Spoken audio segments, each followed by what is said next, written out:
గత వైసీపీ ప్రభుత్వంలో కూటమి పార్టీల నేతలపై రెచ్చిపోయిన మాజీ ఫిలిం డెవలప్మెంట్ కార్పొరేషన్ చైర్మన్ నటుడు పోసాని కృష్ణమురళి కీలక నిర్ణయం తీసుకున్నారు. రాజకీయాలకు గుడ్ బై చెబుతున్నట్లు వైసీపీ నేత పోసాని కృష్ణమురళి ప్రకటించారు. ఇక నుంచి తాను రాజకీయాలు మాట్లాడనన్నారు. అలాగే ఇక నుంచి ఏ రాజకీయ పార్టీతో తనకు సంబంధం లేదని పోసాని ప్రకటించారు.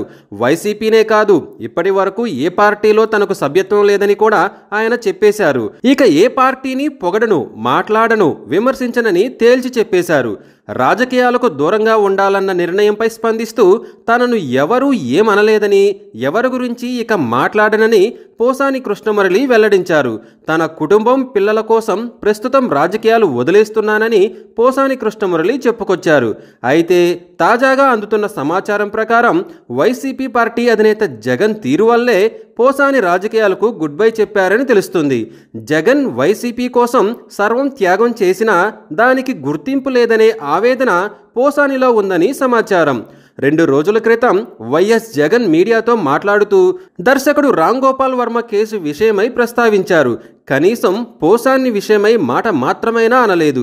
రామ్ గోపాల్ వర్మ వైసీపీ కాదు, కానీ పోసాని వైసీపీ నాయకుడు.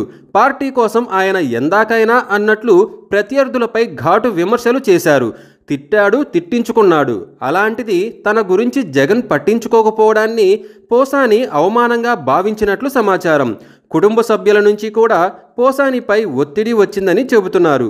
మరోవైపు ఆయనపై రాష్ట్ర వ్యాప్తంగా ఇటీవల ఫిర్యాదులు వెల్లువెత్తుతున్నాయి. చాలా చోట్ల కేసులు నమోదయ్యాయి. కేసులకు భయపడి కాదు, కానీ అధ్యక్షుడి నుండి తగిన ఆదరణ లభించలేదనే ఆవేదన పోసానిలో కనిపిస్తోంది. అందుకే రాజకీయాలకు గుడ్ బై చెప్పినట్లు తెలుస్తోంది.